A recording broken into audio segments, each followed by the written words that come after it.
Hey guys, what's good? It is January the 2nd, 2026, and I'm starting to do this podcast, which I was kind of questioning myself if I want to get into a Yankees podcast because there's so many others.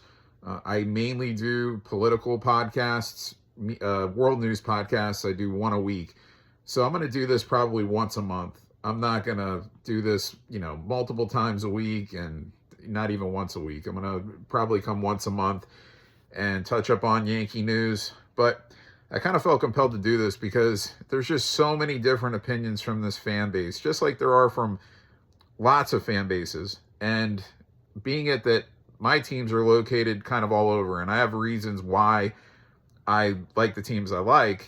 I'm not going to explain them right now. I can tell you the Yankees. I mean, I'm in Fort Lauderdale, born and raised here. My mom, she was from the Bronx, so it was easy. The Yankees, they had spring training here when I was a kid, and just took to liking them, and stick with all my teams. So Yankees and baseball, Raiders and football, Bulls and Blackhawks, basketball and hockey. That's the four teams I support. Um, I was trying to kind of like touch on stuff on my weekly world news show about sports, which I still will do in terms of I just want to kind of keep it to like, big things like who the world champion is for each professional sport, maybe MVPs, stuff like that, just bigger stuff, not day to day. I didn't want to make it like a sports news podcast combined with what's going on in the world, political and, whatever. So anyway, I got to tell you, like, I understand that, this organization has not won. And I always say win because of world championship. That's all that matters to me. So going to the playoffs, having a winning record, that those might be, you have like a winning record season, but if you don't win the world championship, you end with a loss. You're in a big loser line if you don't win the world championship. So this organization has not won a world championship since 2009. So that's a long time. And I'm down on them always when they don't win the world championship. I want to win every year. I want to win every game. And even though that's not realistic, I mean, I want to make it realistic. So, but this fan base is kind of, there's a lot of delusional fans in this fan base that like don't understand that like there's a such thing as a 40-man roster. And when you have that 40-man roster assembled and you have enough talent, your organization, the GM, the ownership, they believe in what's overall on that 40-man roster. And then you have a fan base that thinks you could simply just, because a player might be injured for a month, you could just keep stashing players on this 40-man roster and hide them or something. You can't do that. So, like, Garrett Cole and Carlos Rodon are going to miss a few weeks to start the season, okay? Or a month, okay? So maybe they miss 4 to 5 starts, something like that. Listen, last year, the 2025 season, the Yankees missed Garrett Cole the entire season. They missed Clark Schmidt and Luis Hill predominantly the majority of the season, where Schmidt didn't pitch in the playoffs. At least Luis Hill came back toward the end and he pitched in the playoffs. But these are 3 of their projected 5 starters. And they were basically without all 3 either all last year or the bulk of last year. And again, they didn't have Garrett Cole in the playoff. They didn't have Clark Schmidt in the playoff, which would have helped them against Toronto for sure, having those 2 guys. And, so to like sit here and cry that they may have to go a month without Cole and Rodon, and I think they're going to be okay. They finished tied for the best record in the American League East last year with Toronto with these key injuries, with Stanton missing 70 games throughout the course of the season. They had some big injuries for, that cost them in the long run. Let's put it like that. So Tatsuya Ime, I think I pronounced his name right. Imai, Ime, I think is how you pronounce it in English, but it's Ame, whatever the fuck it is. He goes and signs with Houston, and this fan base really thought the Yankees were in on him, and I never did.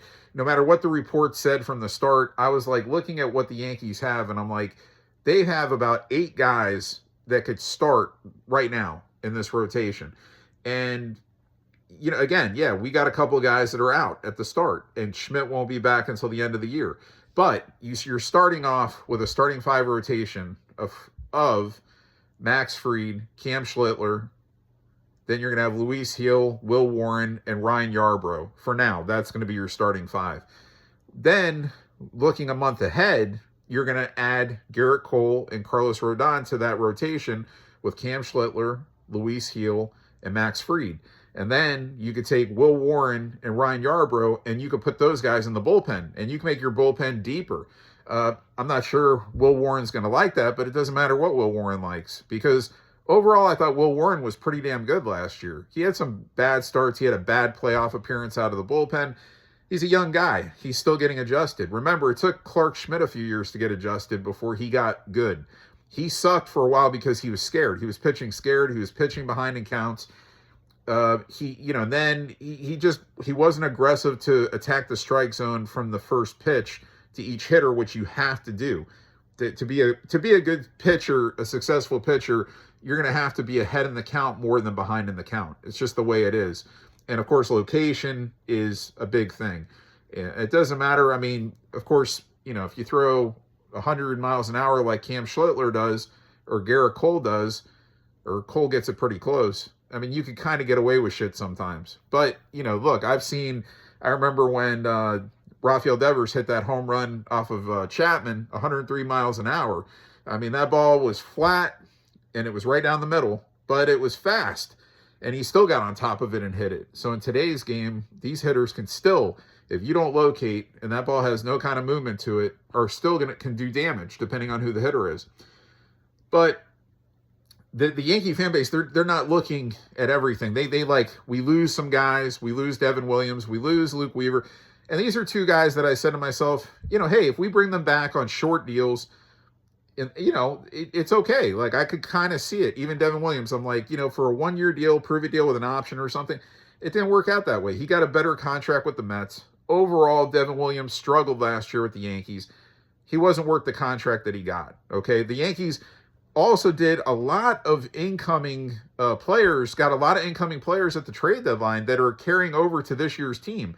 So, you're looking at Bednar and Caballero and Doval and Jake Bird. I'm sure, he had a couple of bad games. He got sent down to the minors last year, but overall, he's been a pretty good pitcher in Colorado. So I'm sure he's going to slot into the bullpen and he'll be fine. He'll do well. You still got Cruz there, who is really good for them. So again, you're going to add eventually like Warren and Yarbrough to this bullpen. And you got Tim Hill in there. You got a lot of guys to go to, man. So I mean, I get it. I even thought myself that they may add one bigger type of an arm. Not so like either keeping Devin Williams in more of a setup role, or going out and getting, say, like even a Kenley Jansen. I never thought they were going to get, Diaz or, Suarez, any of those guys. I never bought into that kind of stuff. But anyway, I think that they've got plenty. And again, you can't just sign guys and stash them on a 40-man roster unless you're willing to give up on somebody. Like, if the Yankees were bringing in a May, then they could, if they were going to trade somebody else, it's possible. But other than that, they have enough players. And the thing is, you have to just hope. Like they say, oh, well, these guys get injured. The Yankee fan base is like, oh, but we never stay healthy. Dude, every team that wants to stay healthy, that's the goal. And again, you have a 40-man roster, and you have to hope that your key players stay healthy. That's it. And I mean, you really can't do nothing else about it. As the season goes, like last year, they lost Cole for the entire season. Eventually, brought up Cam Schlittler, didn't trade for another starter. Cam Schlittler did really well. They also have, prospects from within, pitching-wise, Cruz, Lagrange, guys like that. I mean, they have plenty of arms. And they have to just deal with it for the short time that they're going to be without Garrett Cole and Carlos Rodon. But those guys will be back really fast, and they'll be fine, And Cody Bellinger, look, he's actually, and no bullshit, because I don't bullshit, Cody Bellinger is the one guy that I said that I would want back for sure off of all of our free agents, including Trent Grisham, who I didn't think that we would bring back. I just thought that he would get a multi-year deal somewhere. We have Dominguez there. We have Spencer Jones coming. But, I think the whole Trent Grisham thing was basically a backup to if Cody didn't come back. Like here, we'll be willing to put the 1-year offer for to see if he picks it up. The qualifying offer. I'm sorry, I'm saying arbitration. The qualifying offer. So we dare him. If he picks it up, okay, we're okay giving him $22 million. If Cody comes back, they could still trade Trent Grisham. They might have to pay some of that 22, but they could still flip him somewhere. So we don't know what's going to happen. But, coming off the year that he had, they were okay giving him 22 just for 1 year. It's just 1 year, guys. It's not 5 years. It's 1 year. So I think if Cody didn't come back, and Cody, I think, is going to come back. I think he's still going to stay. But if Cody doesn't come back, I believe, and they believe, in their prospects. Spencer Jones, he's been doing damage in the minor leagues. And everybody says, oh, he strikes out too much. Okay, well, Aaron Judge struck out too much, and he improved. I mean, you can improve, guys. You can have a down year, and you can improve. Like, just because a guy struggles 1 year doesn't mean that he can't bounce back the next. And here's the other thing. I mean, we're fucking, we got a lot of crazy people in this fan base that are like shitting and willing to give up on young guys. And if you look at these guys, look, I would love if every player on every team I supported was perfect, okay?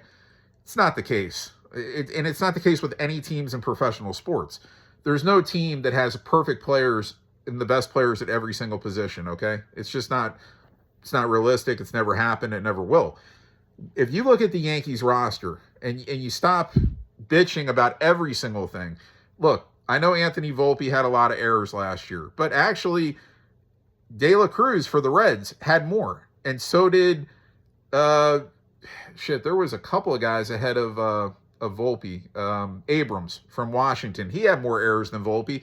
And then Jazz Chisholm doesn't get enough bitching on our team for errors, and he's only one behind Volpe. And he's was playing an easier position, second base, than shortstop. He finished with, even though a couple of his errors were at third when he was playing third for us, but he had, before they got Ryan McMahon, he had 18 errors. Volpe had 19. Look, guys, even the great Ozzie Smith, who's one of the greatest defensive players of all time, do you realize that he had like 5 years of 20-plus errors in his career? Anthony Volpe, only 3 years so far, but he has not even committed 20 in a season. Of course, he's committing too many. I'm not saying he's not. And they're called errors for a reason, because you're supposed to make these plays. These are plays that they deem easier to make, and you're just, whatever the issue, bad throw, whatever, you bobble it, whatever the case may be.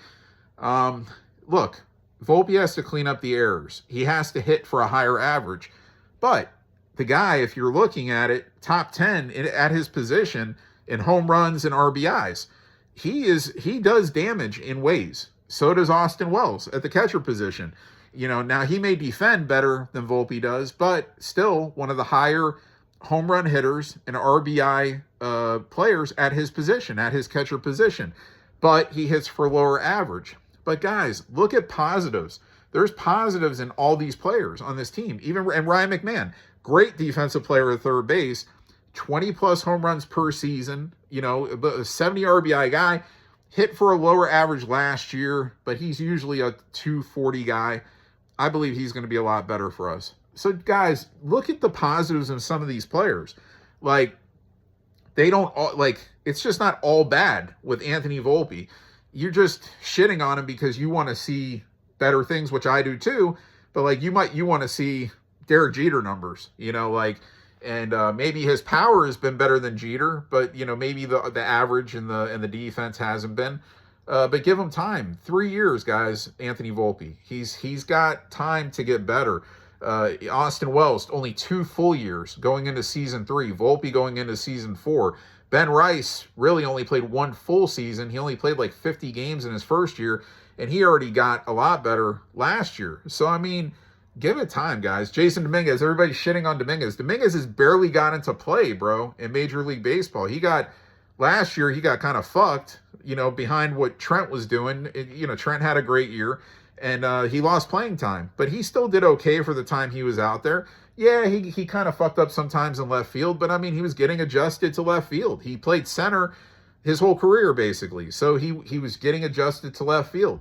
But don't shit on a guy for like these are young guys, and give them a chance to get better. You know, some guys just aren't great right out of the gate. Sometimes it takes a few years, you know, but again, great. Like, we just need good, sound players at a lot of these positions because we have a lot of great players, like literally the best player, Aaron Judge, and, you know, great pitchers and you know, just great players all over this roster.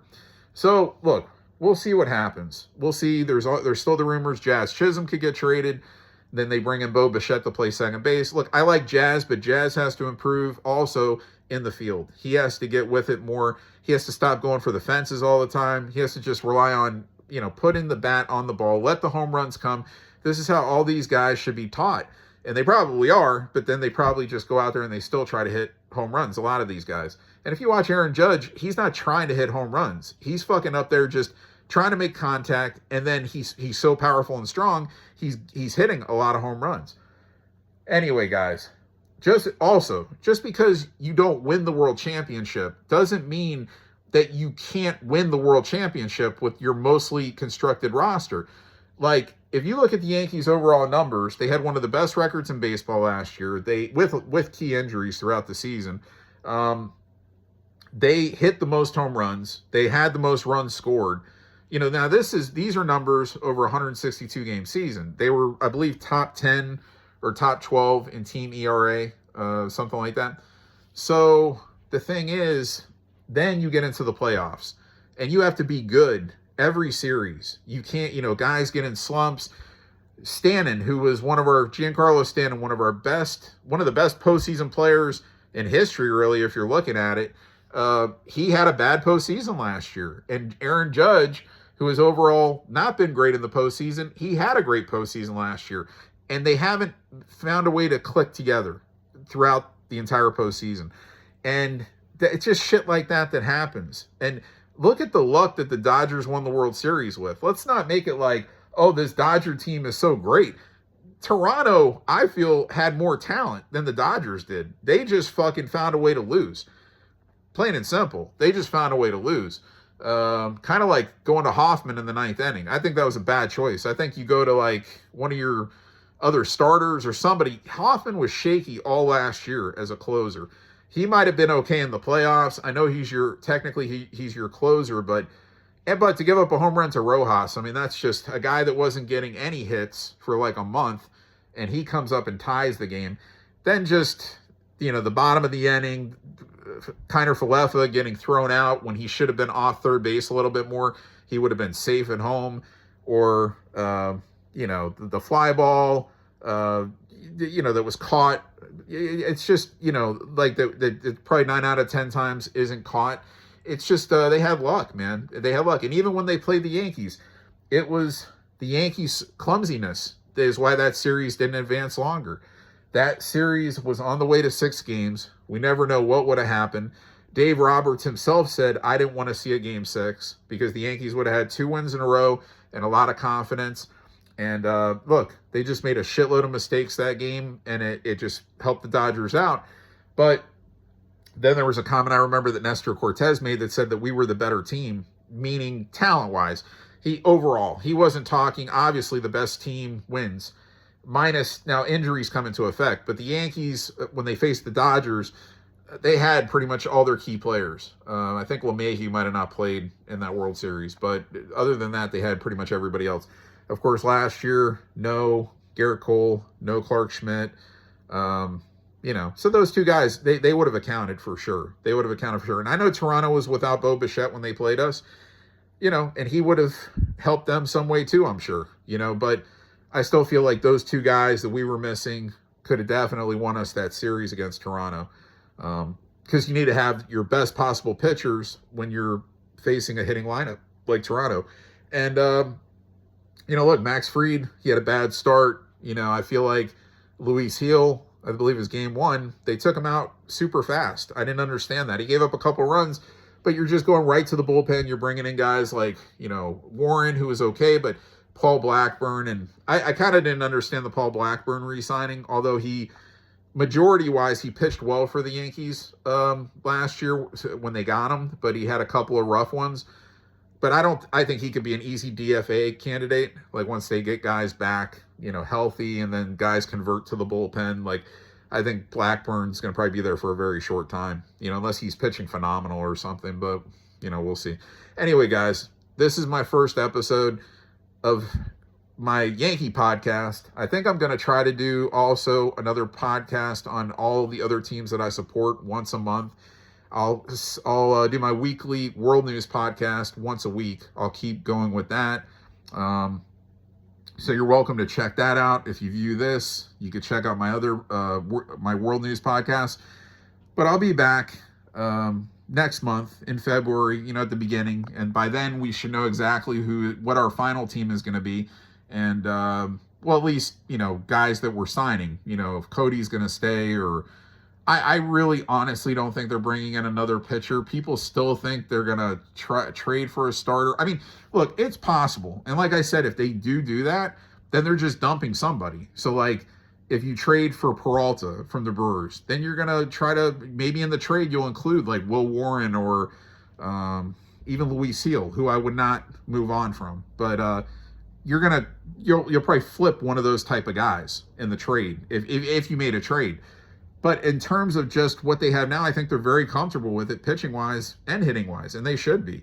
I would like to see Cody stay. I think going forward, Cody could play a lot of first base.